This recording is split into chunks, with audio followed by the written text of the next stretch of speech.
વિગતવાર સમાચાર પર નજર કરીને વાત આણંદની કરીશું કે જ્યાં ઐતિહાસિક ચુકાદો સેશન્સ કોર્ટે આપ્યો છે અને સાથે 7 વર્ષની બાળકી પર રેપ અને હત્યાના આરોપીને ડબલ ફાંસીની સજા ફટકારવામાં આવી। ખંભાતના કાણીસા ગામની ઘટના પર સેશન્સ કોર્ટનો આ ઐતિહાસિક ચુકાદો, જ્યાં હર્ષ સંઘવીએ કહ્યું કે આ ચુકાદો રાજ્ય સરકારની કડક કાર્યવાહીનું પ્રતીક છે।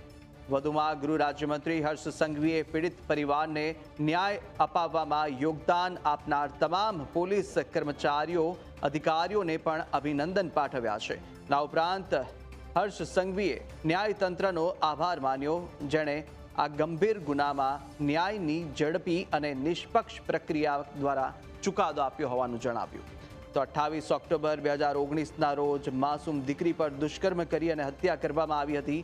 24 વર્ષીય આરોપી દડો ઉર્ફે અર્જુન ગોહેલ સામે 1.5 મહિનામાં દાખલ થઈ હતી ચાર્જશીટ અને કામનાથ મહાદેવ મંદિરની પાછળ પાણીના કાંસમાંથી અર્ધનગ્ન હાલતમાં આ દીકરીનો મૃતદેહ મળી આવ્યો હતો।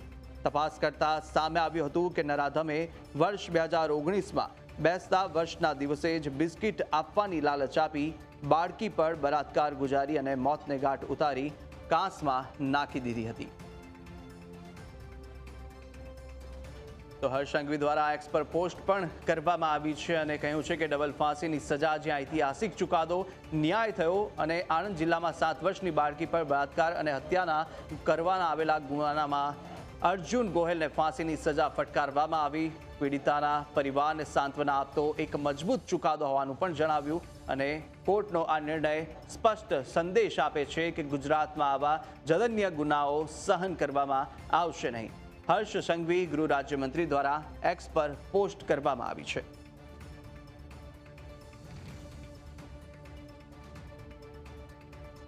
જે ગુનો બનતો હોય એમાં નામદાર કોર્ટે 7 વર્ષની સજા કરી અને 10,000 રૂપિયાનો દંડ, અને દંડ ન ભરે તો બીજા 2 માસની સજા। ત્યાર પછી 376B અન્વયે એને આજીવન કેદની સજા ફરમાવવામાં આવી અને 20,000નો દંડ।